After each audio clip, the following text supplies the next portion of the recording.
Hello everyone. For last 3 sessions, we are discussing about digestive system of human beings.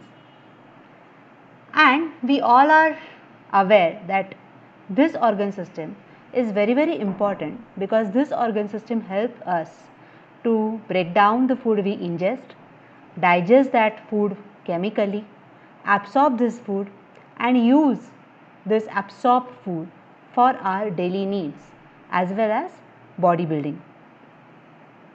Today's session is mainly to recapitulate the structure and function of a human digestive system. Let's start. When we are talking about a digestive system is mainly consists of alimentary canal and accessory glands. It starts from mouth and followed by buccal cavity, esophagus, stomach, small intestine and large intestine. These are the major organs of digestive system which is going to help to conduct the food from mouth till anus, and it is also going to help to digest and absorb the food, absorb the nutrients. Along with these organs, there are important other organs which are responsible for digestion, absorption, etc. And these all organs are called accessory organs of human digestive system. So teeth, tongue, salivary glands, liver, pancreas, all these are, even gallbladders, all these are the accessory organs of human digestive system. When we are talking about a human digestive system, we all need to understand that we ingest different types of food, carbohydrate, proteins and fats, that is lipids. So it is ingested. It is passed on to the digestive system, to stomach, intestine, where it gets digested. Then digested food is absorbed in the blood capillaries, and whatever the waste material is available, that is excreted through anus. When we are talking about digestive system, we need to understand one common point across the alimentary canal. You all are aware, alimentary canal is nothing but a huge tube of having different diameter at different point. But if you take a section of this alimentary canal and if you see, there are 3 different layers. The innermost cavity is known as lumen. Then lumen is covered by a mucus which lubricates food as well as protect lining of the digestive tract or alimentary canal. The second layer of digestive tract is made up of epithelial cells. As you are aware, epithelial cells are glandular in function. They secrete different digestive juices, and outermost layer of digestive tract or alimentary canal is made up of smooth muscles. These smooth muscles help in contractions, and because of contraction and relaxation of these muscles, food pass on from oral cavity to the other end of digestive canal or alimentary canal, that is anus. So I hope you all are aware that these systems going to help us to get different energy levels, and these systems will help us to understand how we are getting energy. So when the food is ingested in the mouth or buccal cavity or oral cavity, it gets chewed by our teeth. This chewing process is known as mastication. Tongue is a muscular organ which is present in the buccal cavity, which helps to mix this masticated food with saliva. Saliva is secreted by salivary glands. There are 3 parts of salivary glands: sublingual gland, parotid gland and submandibular gland. Sublingual gland is present below the tongue, parotid gland is present at the end of the buccal cavity near the pharynx, and submandibular gland is present below the mandibles. Buccal cavity pass on the food to the pharynx and esophagus. This food is passed on in the form of bolus. Bolus is nothing but a mass of a ball, a mass of a food. So this bolus is passed from pharynx to esophagus.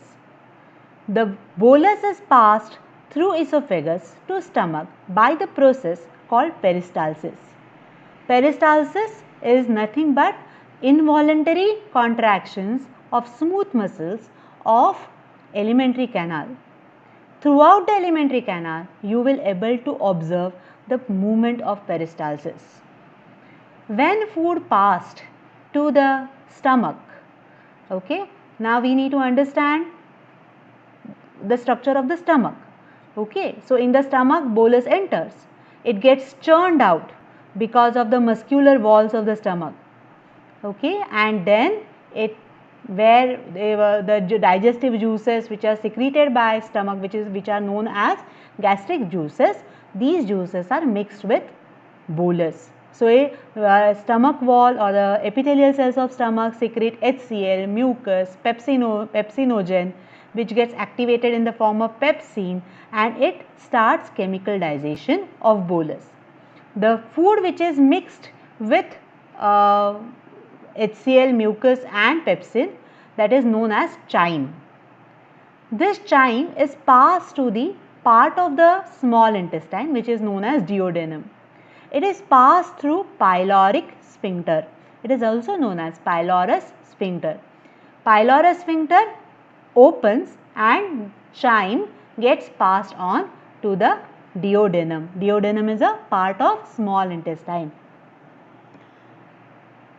Small intestine consists of three main parts: duodenum, jejunum and ileum.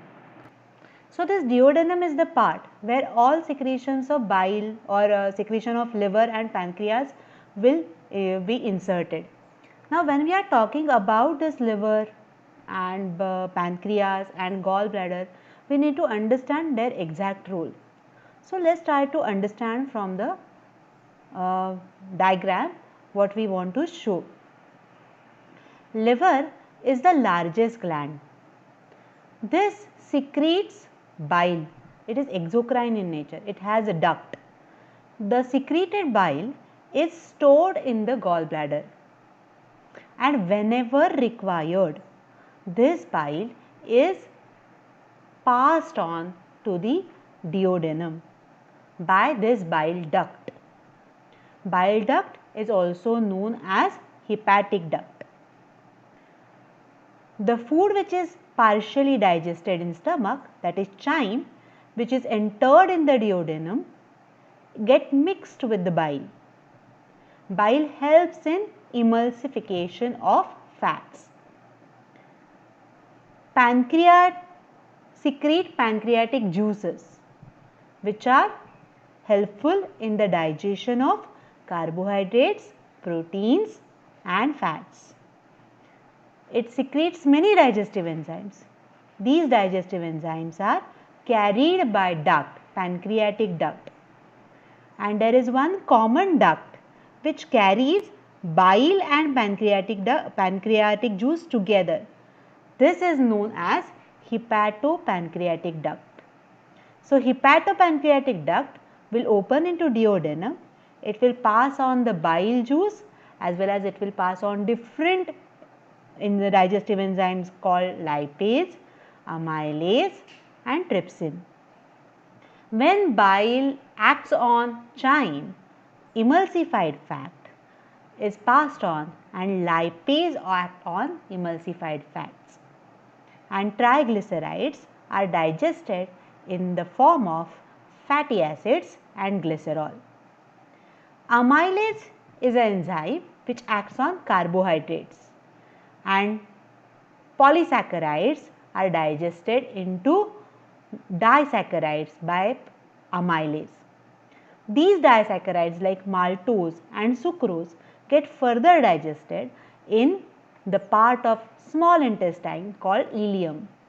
So maltase and sucrase are the enzymes which act on disaccharides and forming monosaccharides like glucose, and these monosaccharides are absorbed. Peptidase acts on proteins, forms amino acids, and lipase acts on fats, forming fatty acid and glycerol. These nutrients are passed on to the bloodstream by the process of absorption. Monosaccharide and amino acids are passed on to the bloodstream, while fatty acids and glycerol is passed on to the lymphatic vessels. So, fatty acid is passed on to the lymphatic vessels.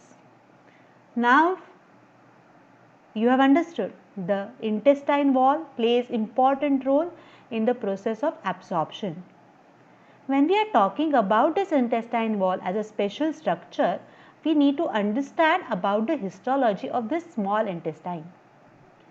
The wall has several folds which are known as villi. These villi help in increasing surface area so that rate of absorption will be increased. These villi are supported by different blood capillaries, and these blood capillaries will help to take out the nutrients and pass on to the different body parts. So, whatever non-digested or undigested food is which is passed from ileum, that pass on to the cecum. Now, this is the part of the large intestine. Large intestine has different parts. This pouch is known as cecum. Then there is a ascending limb, then there is a transverse limb, and there is a descending limb. Transverse limb, ascending limb, descending limb, all this is known as colon. Now, let's focus on this cecum part. When we are talking about the cecum, the food which is passed on to the cecum or this part of large intestine, this food is an undigested food material which is mixed with the water, and this water is absorbed through the walls of large intestine. Digested food passed through the cecum to the colon, that is ascending limb, transverse limb, descending limb. Then this undigested food is passed on to the rectum and moved out through the process of egestion through anus. So, this is the whole overview of human digestive system, its structure and function. I hope you all have understood the structure and function of digestive system, and you will be confident to answer the questions. Thank you.